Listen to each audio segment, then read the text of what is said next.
There are lots of people with bipolar disorder who self-medicate. They use marijuana or alcohol or other substances, and maybe not even in excess to deal with, but they use them to deal with the symptoms. A good thing or a bad thing?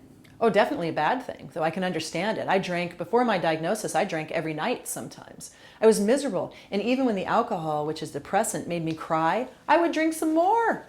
And so it's very normal. Up to 40% of people with bipolar disorder have a dual diagnosis. Now that means a drug and alcohol problem. But many of us with the illness, especially if we're newly diagnosed, say, oh, that pot, it calms me down. It helps with my medication side effects. It takes the edge off of the mania. People will use alcohol for the same reason. I can't sleep at night. I'm just going to have some whiskey. I'm going to take care of it this way. The problem is, and it's a big one, alcohol and pot do not even come close to helping the symptoms of bipolar disorder. They exacerbate them mainly because they disrupt sleep. And sleep is the most important tool you have outside of medications for regulating your moods because of your circadian rhythm and the way your body works. If you stay up all night drinking and smoking pot, you are going to be sick the next day.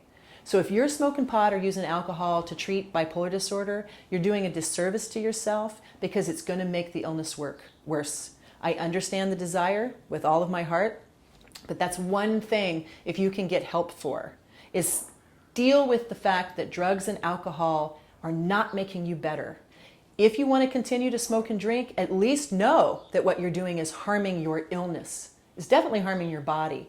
But if you want to get better, then you have to stop drugs and alcohol so that you can sleep normally and you can get the illness treated correctly and you're not interfering with your medications.